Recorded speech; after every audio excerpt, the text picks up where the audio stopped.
Hey everyone, it's me, Ethan here, back at again with another review. Today we're going to be taking a look at the LEGO Speed Champions Time Machine from Back to the Future. Before we get into this video, guys, if you're new to the channel, make sure to hit that subscribe button and turn on that notification bell to be notified when new episodes come out. That being said, let's get right into this review.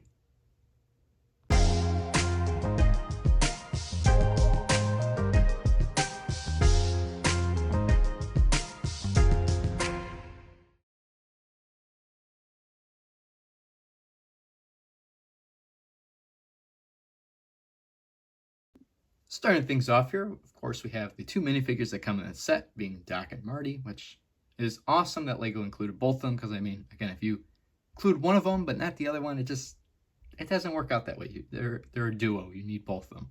So I'm glad they both came in the set.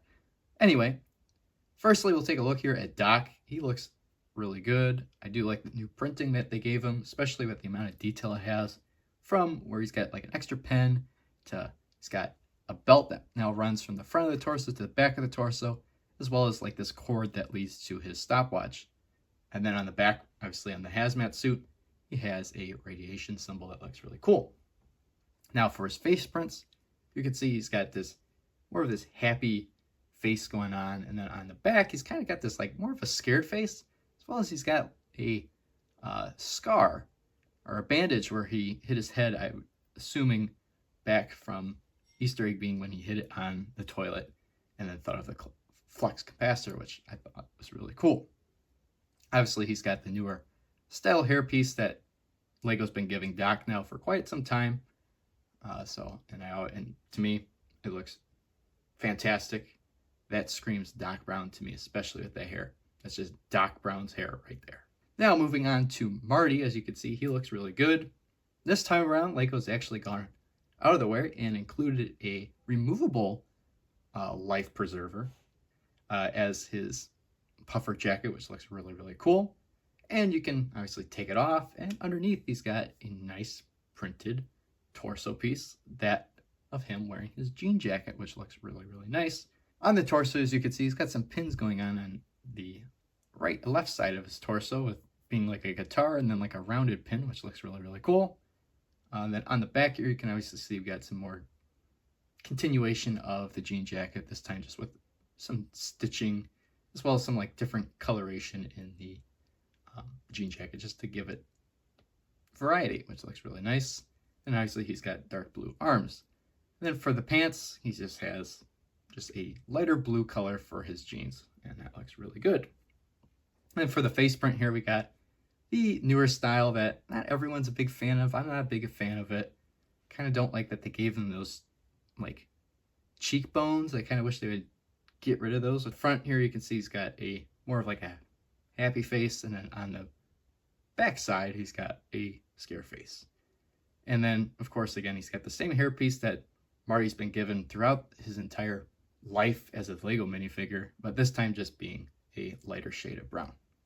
And now for the build here, as you can see, LEGO did a fantastic job. I really think for the size of this vehicle, they nailed it greatly.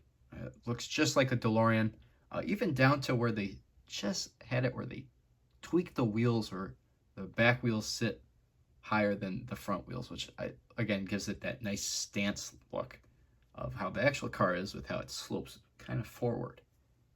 That looks really, really cool. Other thing too is just the amount of printed pieces we get in here. Again, we got tons of them, from the translucent blue pieces that are wrapped around from the front to the back, and even into the interior where we have the flux capacitor and the coordinates, at least for your date and time. The stickers too don't look bad. They don't use many. There's only total like 6 or 7 of them. That ranging from the DMC logo on the front, the 2 there on each of the doors, and then the 1 that's on the rear, which is the DeLorean logo. Again, very simple, nothing too crazy. Would have been nice if all those were printed? Of course it would, but at the same time, it looks fantastic either way. Now for this set, there are 2 alternate builds. I would say technically 3.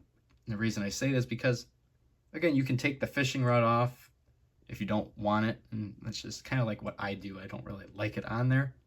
and I leave it in the normal first sight of the DeLorean that we see in the first movie. And then obviously there is the second version of it from the second movie, that being the hover mode, or the 2015 DeLorean, as I'm going to call it. And this is done very nicely by just swapping out the wheels, placing these 1x4 pieces that have hooks on them and putting them in each of the wheel wells, and then reinstalling your wheels, and then swapping out the yellow cap for Mr. Fusion and the California license plate for the 2015 California license plate. And again, very simple, not like you're having to change out everything. But again, it would have been nice if there was a feature. I mean, if there was a feature for this scale to make it where the wheels could fold down themselves, that'd be awesome, right? But obviously that's just not realistic for this scale. So again, I do like, though, that they incorporated that. And the other thing too is, if you do have the 2024 version of the DeLorean, which is the big DeLorean, you happen to have those minifigs lying around, you can pair them up with your Back to the Future Part 2 DeLorean, and voila, you have 2 minifigures to go along with it, which I think was a great idea on Lego's part there to do that. Now, sure, should they have added the Back to the Future Part 3 version? I think they should have done that. I think it would have looked cool. But at the same time, either way, I'm not going to complain too much, because I like the DeLorean the way it was in Back to the Future 1 and Back to the Future 2.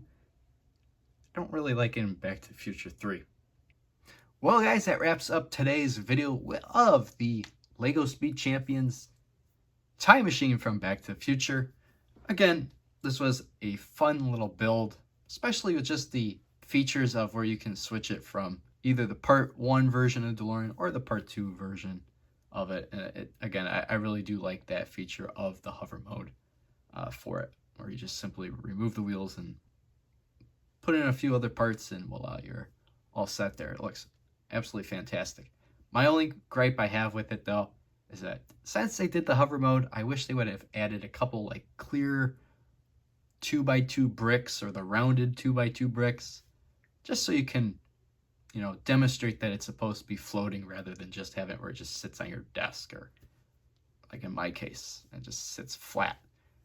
It would have been cool. But again, you know, if you're able to have it in your Lego collection, you know, you might be able to find some of those. And I know I have some downstairs, so I'll find those and pose it up if I ever do put it in that conversion to make it look like it's floating. But with that being said, guys, I want to thank you if you made it this far to the video. Thanks for watching. I do appreciate your guys' support. Make sure to leave a like on the video. And then, of course, if you're new to the channel and you enjoyed what you saw, make sure to hit that subscribe button and turn on that notification bell to be notified for future episodes. With that being said, guys, I will see you in the next one.